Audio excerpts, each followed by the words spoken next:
swimmers are used to having their own lane, you know, um, and you know, you see the bottom of the pool, but then when you think of actually there are people that are forced to do that. So me as a swimmer, I still panic sometimes. Imagine someone that's actually their first time swimming at 20, at 30, at 50 years old. Hi everyone watching, I'm Sabine Hazboun. I'm a Palestinian Olympic swimmer and I'm happy to be here today and talk a little bit about our day. And I also work with the Olympic Refuge Foundation as a program officer. Great. So I'm Claude from Yoga and Sport with Refugees.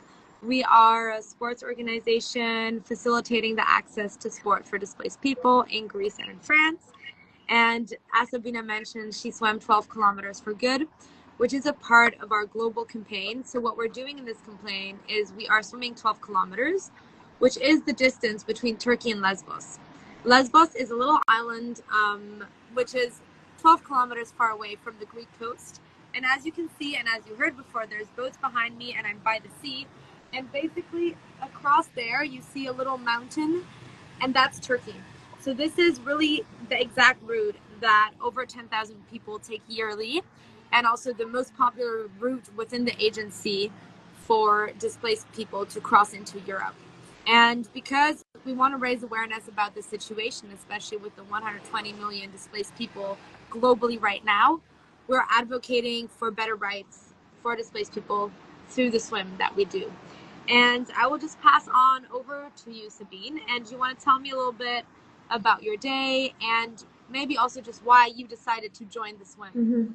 So the team at the Olympic Refuge Foundation really wanted to support this initiative and wanted to raise awareness also on this cause. So we realized that actually we're based in Lausanne, and from Lausanne to Evian, it's exactly the same distance. So we decided to do those. We were 8 swimmers. We decided to do that distance. But I have to say that we had perfect conditions. The weather was perfect. And you know, just the fact for us to be able to go back to the boat, to be able to have someone with us, it's incomparable. Like with the current situation, I mean, with the situation of many displaced people. In fact, over 10,000 displaced people who are forcibly or who forcibly cross this distance yearly. So for us, it's nowhere to compare the reality, but it was really important for us to, you know, to at least support this initiative and be there as a team. So it was a lot of good team effort. But we also, you know, we're trying to think of why we're doing this, and also try to link it. Also, it was on the 20th of June, so it was also the World Refugee Day. So it's really also linked to that and part of our activities and raising awareness. Absolutely amazing. Thank you so much.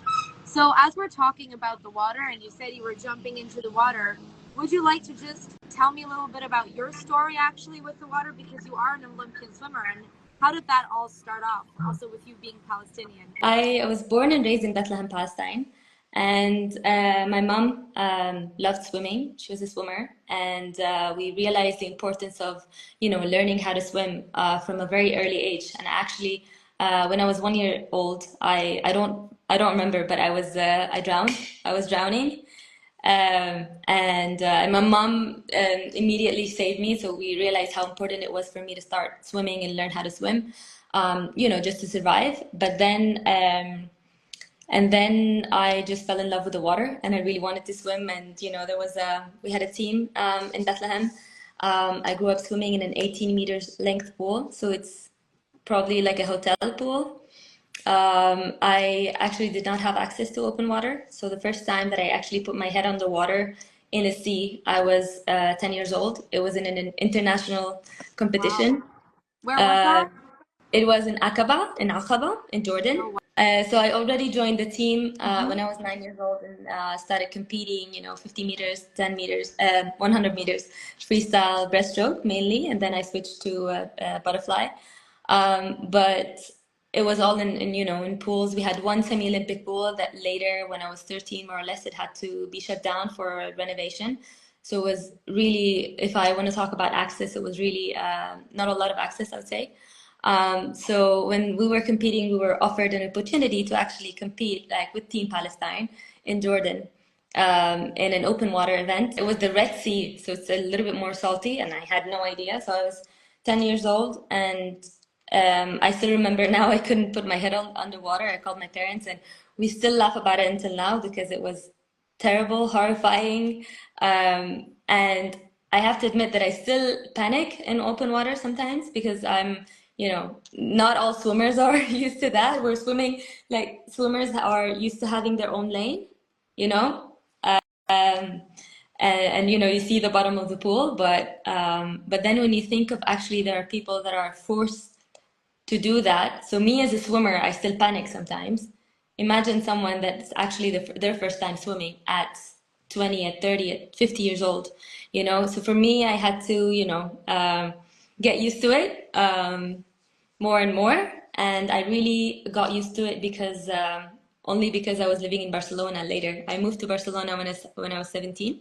So Barcelona is on the beach, and that's where I got used to open water. I mean, again, this is such a good example of why, especially here on Lesvos, and where there is hotspots for displaced people, where there's a lot of people who have gone through a traumatizing journey, it's so important to have the facilitation for them to be able to learn how to swim and really reconnect with the water. And on the subject of facilitation and access to water, I'm wondering, how is it actually that as a Palestinian athlete you were able to then elevate onto a more global platform of sports and compete on a higher level? What was your parkour there? Well, insisting, trying your best, even when I didn't have, access to facilities. It was, days of waking up at 5 in the morning just to, run around Bethlehem to keep fit if I didn't have access to the pool. Until I was 16 years old, I got a scholarship from the Olympic Solidarity, actually, and that's how I left Bethlehem and I left Palestine and I moved to train in Barcelona. But going back, actually, my first World Championships, it was when I was 13 years old. But I would say it's dedication and insisting, whatever you grasp onto any small opportunity that you have, anything. I'm talking about, if it's a small gym, if you even don't have access to gym, I would do anything that I could just to keep moving. I would look up, we had internet. It's not like, we didn't have access to internet, We had access to internet. I saw everyone, like I saw professional swimmers, what they were doing. So I was trying to imitate. Of course, I didn't have everything that they had, for example, but I tried to imitate and do everything that I could. My team, my coaches back then, and that's how we reach, like insisting and try to keep on track. Because I know, of course, though, you are all about inclusion in sports, and we at Yoga and Sport with Refugees, it's one of our biggest values. We really want to create safe spaces where people who don't have maybe the monetary abilities or who don't have the knowledge can really all come together and do sport.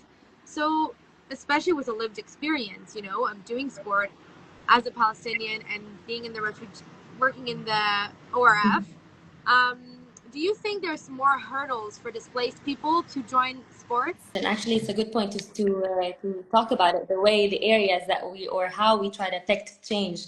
So with the Olympic Refuge Foundation, we work in 3 different areas to achieve our mission, which is to shape a movement where to ensure that young people affected by displacement can thrive through sport, and that's in 3 different areas. So actually, yes, it is.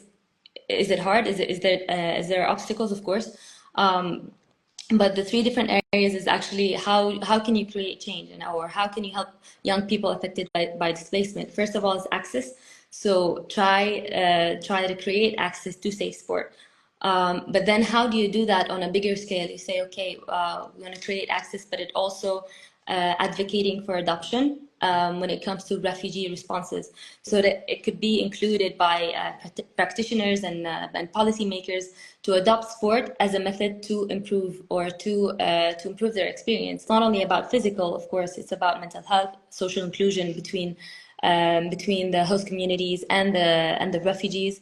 And social cohesion between them as well. And the third area is actually, I think it's a good point to speak about it, and which is why we are talking today, is that we work collectively with multi-stakeholders and to support their way of using sport to support young people affected by displacement. And a great example of that is the Sport for Refugees Coalition, which is co-convened by UNHCR, by the ORF, Olympic Refuge Foundation, and the SCORE Foundation. And so we work with with more than 80 entities to share with each other and to improve the way they support young people affected by displacement. And yoga and sport with refugees is part of this, and also Yusra Mardini Foundation, of course. So again, is it hard? Yes, so many obstacles. But then coming together, can we do something? Yes, of course. We have already done something. If I can give like a short answer, it's like working collectively, because we cannot do something alone. I think we need to raise awareness and improve advocacy first and foremost, and work together. I think those are perfect words to round everything off. You know, collective action, and we need to remember that we do have the power to change things. So even if it's little step, if it's maybe something that somebody that you're seeing on the sidelines of your field peering in, but you can tell maybe they're not quite courageous enough to join, just, you know, wave them in and try to really include people and create inclusive spaces. Well, Sabine, is there anything else you would like to share before we round off our live? Just keep doing your part, you know. Sometimes it gets too heavy when you think, okay, what else can I do? Is it enough? Do your part. If everyone does a little bit, there will be change, hopefully.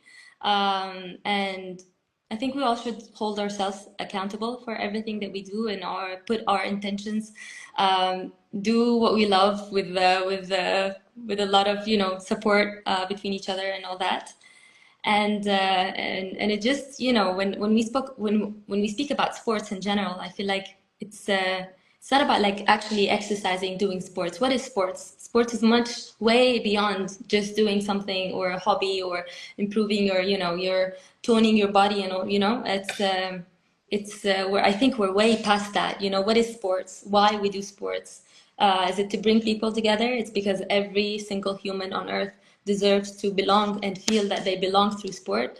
This is sport. This is the sport that we talk about. What is, you know, it's way beyond a competition or a race.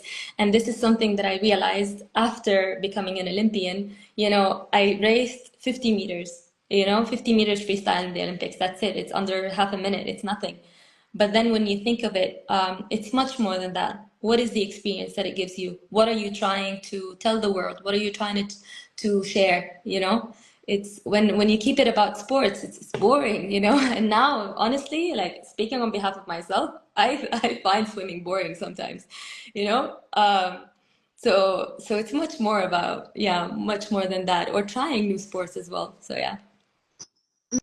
Amazing. Yeah, it's so, you know, it's so true. I mean, sport can be activism, it can be community. So really, if you have a team and you get together and you come out of the house in order to meet the people, or you go out of the house in order to get your mental health better, in order to get your physical shape better. So there's so many aspects. And I also truly believe that it's about trying to show up for ourselves, for our peers, and just give our best every day.